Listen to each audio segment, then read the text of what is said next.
I'm really here today to speak to Blogging 101.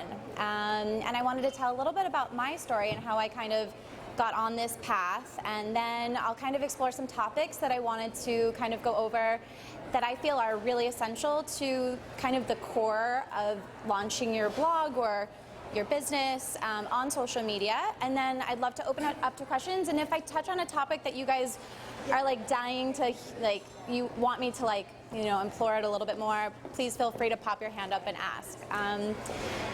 Okay, so I got started about 6 years ago in fashion PR, and I was working really closely with brands and to be kind of like the liaison between the designer and our celeb clients. And part of that was branding them, creating their media kits, kind of creating their Instagram pages, and I really found like such a strong love for it. And then I kind of started to see blogging emerging, and at the same time didn't really feel like PR was the direction that I saw myself going in for the rest of my life, and kind of made like a scary life decision to like plunge off the deep end and throw myself back into fashion school. And so while I was in school, I started Margo Me, and Margo is actually my French bulldog. A lot of people think that I'm Margo, but I'm Jenny. And she was kind of the inspiration. And if you're following on Instagram, you might see a lot of cute little white French bulldog pictures, and that's Margo. And you know, it's been just 2 short years. I've blinked and all of a sudden it's 2 years later, but this process has been, you know, I look back now and I think how scary it was for me to kind of take the leap of faith and change careers kind of like in my mid-20s. Like, it's, you know, your parents are like, are you sure you want to do it? And I really am thankful that I took the plunge and did it. So I wanted to kind of speak to some topics that I felt from the beginning, getting started, were vital to kind of like building a brand. And it's kind of what I instilled with my clients when I worked with them. So kind of the core values. So when you're creating a brand, you really want to create kind of like 3 pillars, so to speak, of what you're about. And for Margo Me, I kind of call it the 3 C's. So it's consistency, creativity, and compassion. So with consistency, you know, we've been listening all day about branding and creating visually exciting content. And so creating like a consistent feed, creating consistency with your publishing, creating consistency in how your photos look, with the text and the font and just kind of your voice. It's really important to just kind of maintain that so that your followers can identify with you. And that goes for whether you're creating a blog for your brand or whatever it may be. Creativity is something that I've always had so much fun with. I mean, I love anything pretty colorful, sparkly. Like, that's kind of like what got me going in the first place, was working with all of these designers and they're like amazing couture dresses, and it was just like, I always was so inspired by that. So to share that through Instagram is also part of the excitement and fun for me. So I implore you to explore your stylistic cravings. Like, really identify with what it is that you love. If it's flowers, if it's shoes, if it's something, kind of do that over and over again. Like, show your readers that that's what you love doing. And if you follow along, you'll see that I'm obsessed with flowers and French bulldogs, so I'm constantly posting about that kind of stuff. And then compassion, which goes in line with interacting and engaging with your followers and your readers, whether it be from commenting back on your blog posts to, if you get a question on Instagram, kind of replying, or if you see somebody starts following you, kind of go to their photos and kind of engage with them and like their photos back. It creates a sense of community, and you can kind of, I don't know, for me, I just feel like I can identify more like with the following, and I feel like there have been a few, for Instagram, there's been a few people following me from the very beginning that I still see comment, and I think it's because, you know, you need to pay attention to that kind of stuff, and you need to be as engaged as they are, really. And I think one of the other things that was really important to me in the beginning, which I think stems from the editorial background that I was in with PR, is creating an editorial calendar for posting. There is nobody to guide the way for you in the blogging world. We're all kind of at our own creative whim, and it's so easy to be like, oh, I'm gonna press snooze, I'm gonna sleep like 20 minutes longer. It's about getting up, it's about following through with what's on your to-do list, and each week I have an editorial email that goes out to my team, and on Monday we're doing this blog post, on Tuesday we're doing this Instagram post, on Wednesday we're doing this. That way it's you really see what it is that everybody needs to be doing, and you don't let anything slip through the cracks. And God knows I did not do this in the beginning, but I definitely made it a goal and a priority. So that's definitely an editorial calendar, I think, is key. And then going back to engaging, it's also about creating like a newsletter. That's one thing that I've made one of my goals for 2015, and to not be kind of overbearing with it, but just to keep everybody in the loop with kind of what's going on the blog. It's definitely, it kicks up your traffic. You can track, a good one for this is MailChimp. You can see how many people are clicking through. And it really kind of engages people more to do a newsletter. Let's see. Oh, I also wanted to speak about pitching, because this is a question I get. I opened up my Instagram to a few questions while I was speaking today, and somebody was asking about how to get brands to kind of see you. There's so many fashion blogs out there now. Like, how do you kind of get on their radar? And I think in the beginning I literally lived at Topshop and Zara. Like, I just bought stuff from there consistently. And it's all about the tagging in the photos to kind of get on their galleries pages to have other people see, oh, like, what's this cute photo? But at a certain point, you kind of want to push yourself up and you want to elevate. So you start identifying with other brands that you think are going to be good for your readers, something that is kind of engaging. Everybody sees that, this is something that identifies with you, whether it be like a, cute, like athletic kind of look, or whether it be a cute flowy skirt to kind of maintain through. So you identify the brands that you want to be working with, and kind of biting the bullet and really like going to their website, finding the press email and outreaching and just introducing yourself, creating a media kit for yourself, putting together what your numbers are, what your editorial placements have been, what your numbers are for your blog, for your Instagram, noting what your engagement is, because so many people, it was spoken about earlier, with engagement, engagement is key. You can have 300,000 followers, but if you're getting 20 likes a photo and 0 comments, it doesn't do anything for you.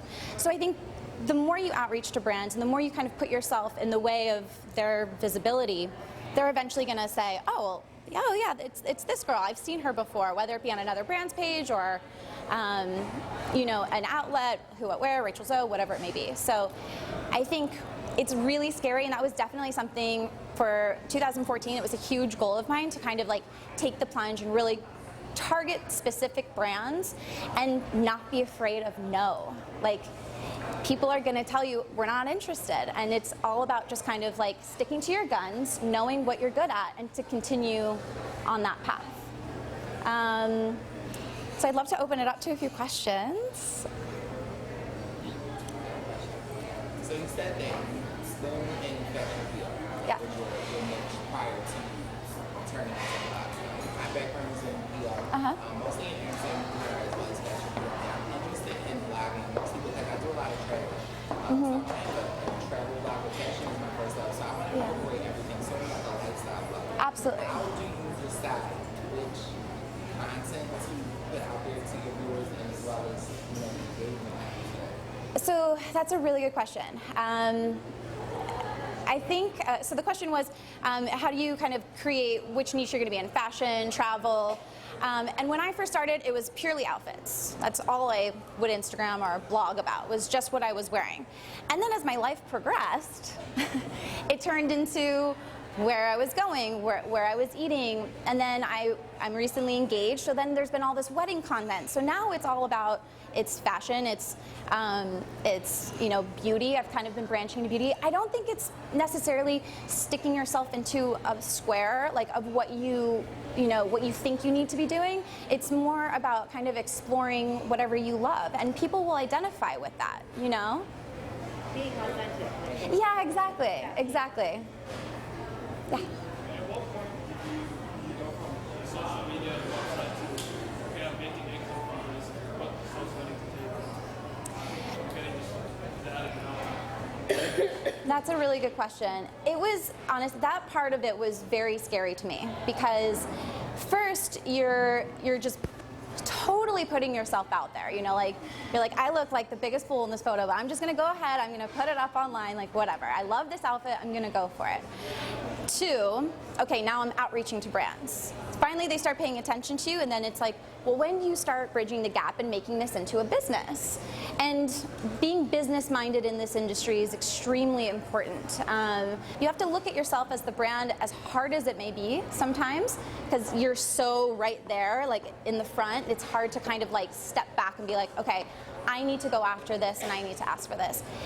Bottom line is, if you're working on something, you should be compensated for your work if you're going to be doing a big project for a brand, whether it be exchange for, a shout out on their Instagram page or a t-shirt from their collection, whatever it may be. It's about starting a relationship with somebody, with a brand, and then kind of like working from there. I mean, one of the first big brands that I worked with, I remember getting an email and I was just like so excited. And it was not a paid opportunity, but I continued to show them the work that I could do and produce for them. And sure enough, 6 months go by and we'd done like 3 collaborations, and then finally they had the budget to kind of do something and they offered it, So I think the real key there lies in continuing to make quality content, producing beautiful imagery so that brands see that you do great work, and they really do want to work with you because of that, and they want to pay you for it. Did I start with a... I didn't. That came last year. So when I finished school, did I start with an LLC as a business? So Margo Me really transitioned into an actual business like this time last year. I had just graduated from school, and I told myself, I'm going to give myself to December, and I need to be, increasing numbers by X amount by the end of each month. I need to be creating this income. You give yourself a goal for each month, and I told myself if I wasn't hitting that goal each month, then I would have to reconsider what I was doing. Like, it's just not viable for any business, So with that moment when I graduated, and I committed myself to this 100%, I then went and I, found an entertainment lawyer who was able to help me create an LLC, open up a bank account, and that's all.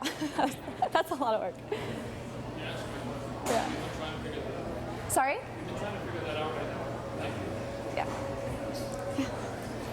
Sorry if this was asked, I'm having trouble hearing, but at what point did you decide it was a good idea maybe to start using affiliate programs, or when do you think that's a good? That's a really good question. I feel like I definitely started working with affiliates earlier on. I saw that Reward Style is who I mainly work with. I just think that they're so user-friendly. Sometimes I joke, I'm like a sponsor for them. I love working with them. Their team is incredible. I think it's all based on your traffic. And if you have a very small Instagram following, chances are you're not going to be generating revenue from that. So I think once you start seeing a big engagement on your photos, anywhere from maybe 300 to 600, it definitely is a time, or 10,000 unique visitors a month on your website. And I think Reward Style is actually, they have kind of numbers in place because they want to make sure that their publishers are producing for them.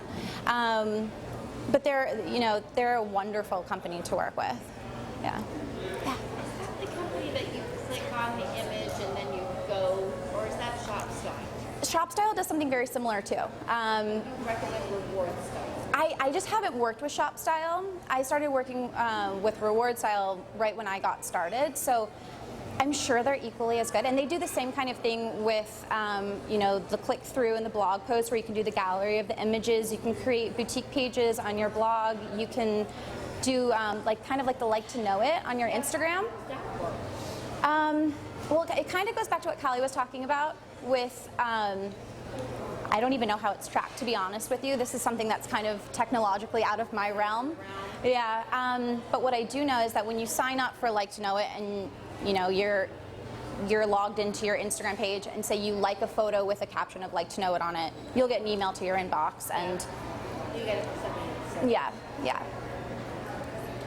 Oh, sorry.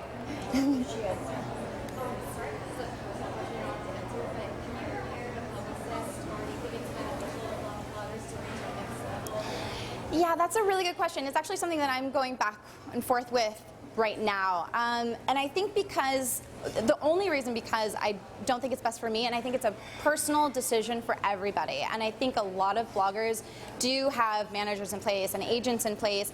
And I think if you're kind of confused about what's your next step in the industry, then that's probably a good route for you to take. And there are so many popping up now that you can really find somebody pretty easily. And you outreach to them, you talk to them about to getting a publicist or a manager. But I think because my personal background is in PR and I have those established relationships with the publicists, it's something that I really enjoy doing. When I create a story on the blog, or whenever I'm doing a travel diary on the blog, I'll reach out to an outlet and I'll be like, hey, do you want to do a story about my top 10 must-have picks for going to Miami, or to Paris Fashion Week, or whatever it may be. So and that goes back into the whole pitching thing. It's not just about pitching brands, it's about pitching the editorial outlets to get you press coverage. And traditional PR doesn't pay for those, but do they pay in blogging for you to do a feature like that? Or No, that's the same. It's the same. Yeah, it's the same thing. PR, and you're getting your word out. Yeah, it's more of an exposure opportunity. Okay. Yeah.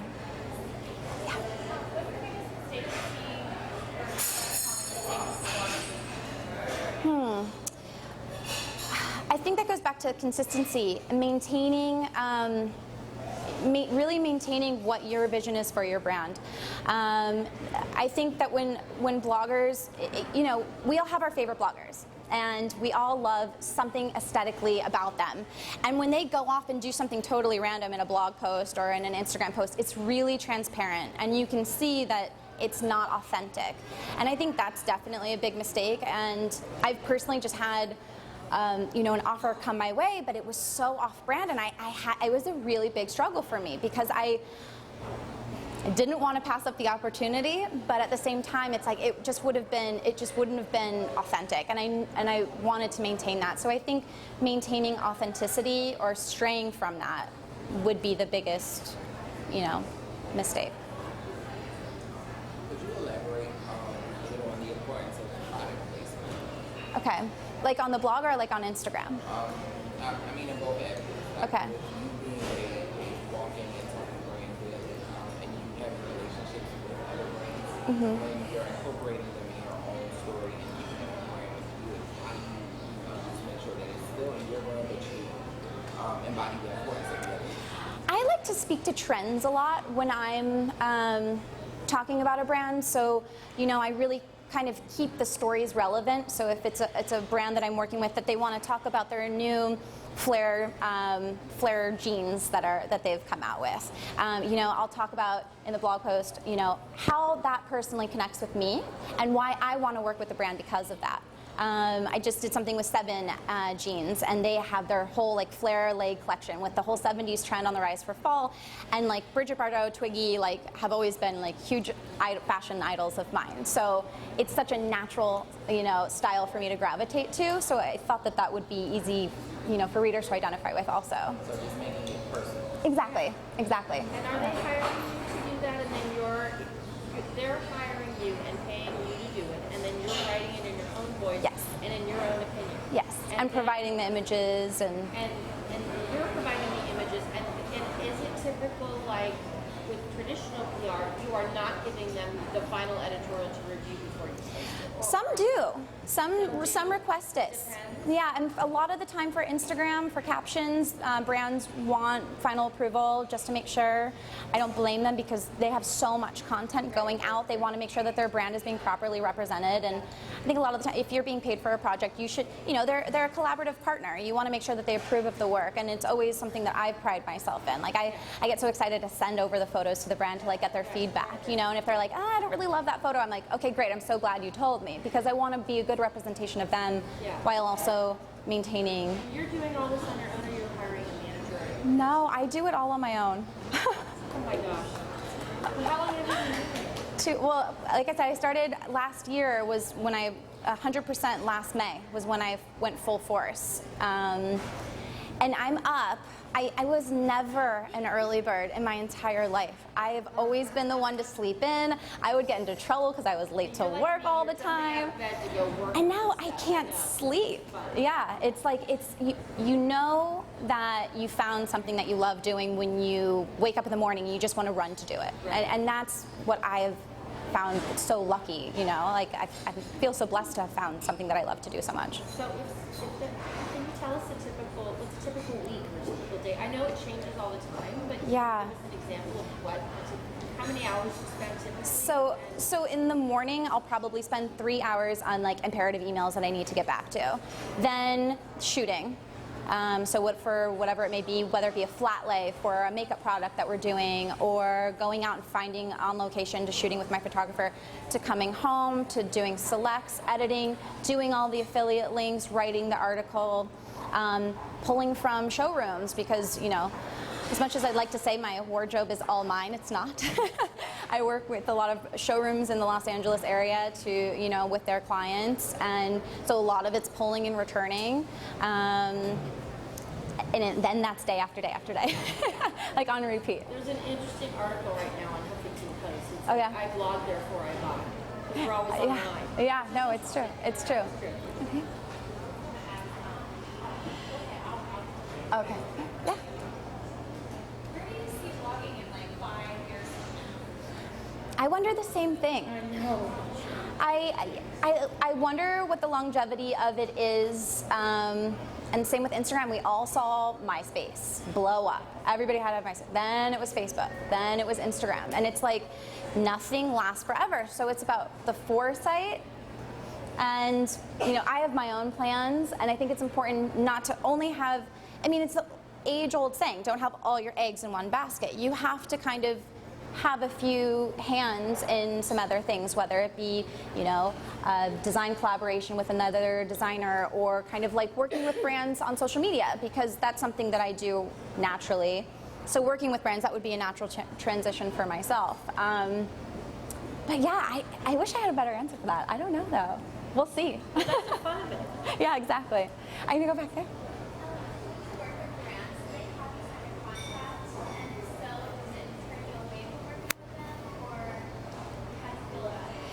So the question was about contracts, and for pretty much every brand collab I do, there is definitely a contract in place. It specifies, it's like a one sheet.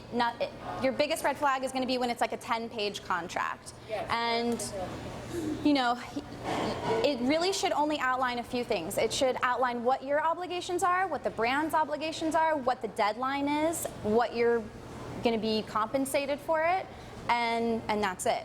And I think it's important to have that in place with, you know, especially if you're being paid for something, there needs to be a contract in place because technically you're freelancing for them, you know? So, yeah.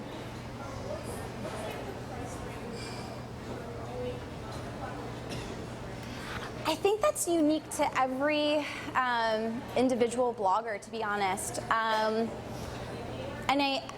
I've worked with different agencies. Like it's interesting now to see agencies aren't just working exclusively with the bloggers that they have signed. I work with a bunch of different agency kind of on one-off projects. And I've asked the same question, you know, I'm like, where my numbers are at right now, is this an appropriate amount for me to be asking? And there's really, I wish there was like a union for bloggers sometimes, because it really just depends on what you're putting yourself out there as and what you think your valuable time is worth, you know? Yeah, so I set it for myself last year, like around August was when I first started asking to be paid on things, because I saw that my numbers were getting to a point and there was enough interaction where, you know, I felt like people were seeing enough of it that it should be more like a product placement. And then maybe like every 2 to 3 months when I see my numbers jump or spike, I'll kind of bump it up a little bit. But then of course there's the brands that I've worked with over the course of time that, you know, I kind of grandfather in. It's sensitive, you know, it's a working relationship like with anything else. So it's something to be handled very delicately.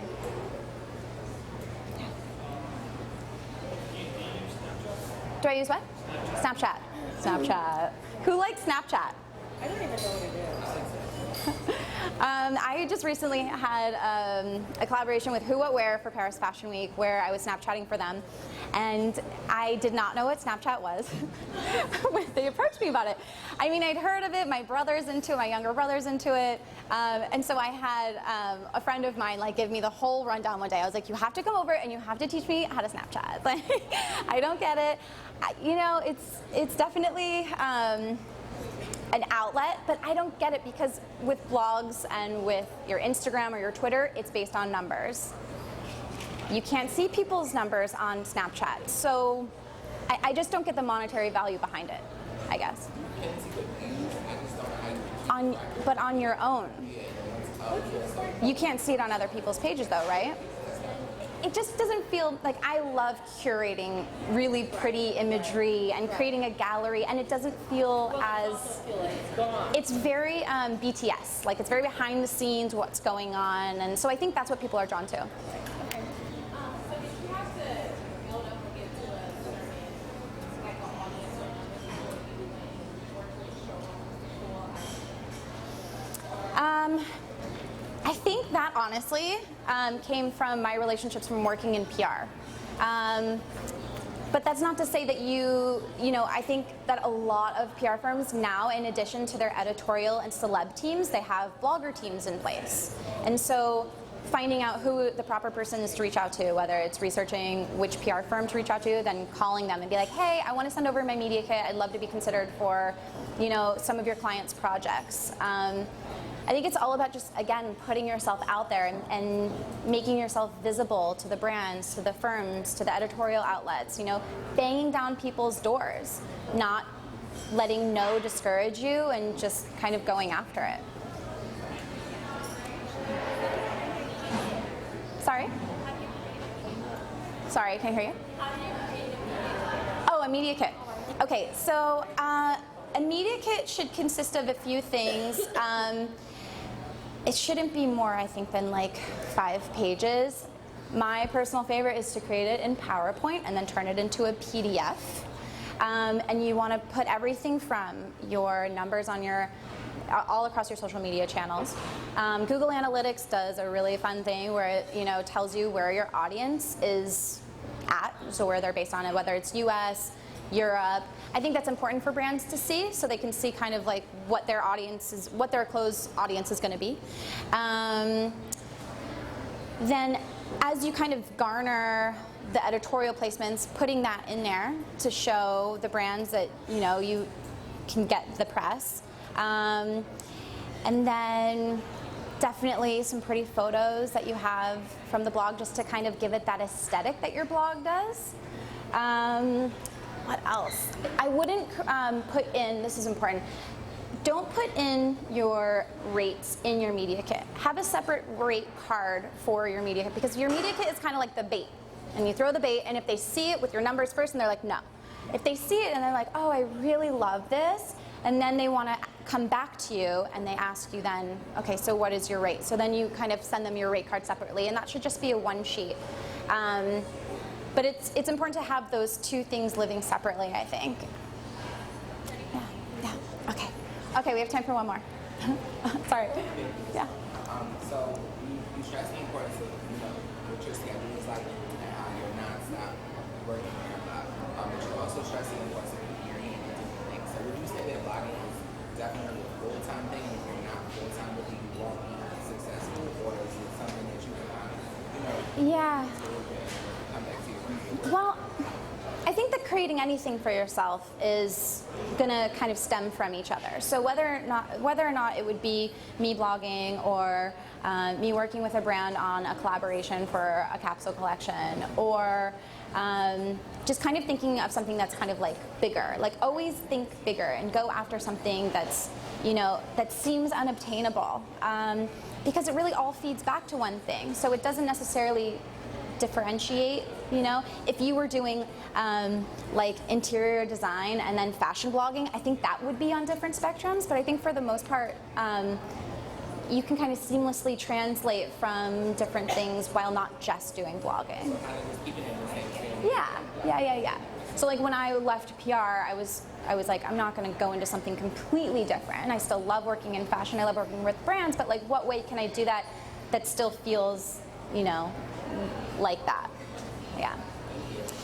And I think is that all we have time for? Okay. All right.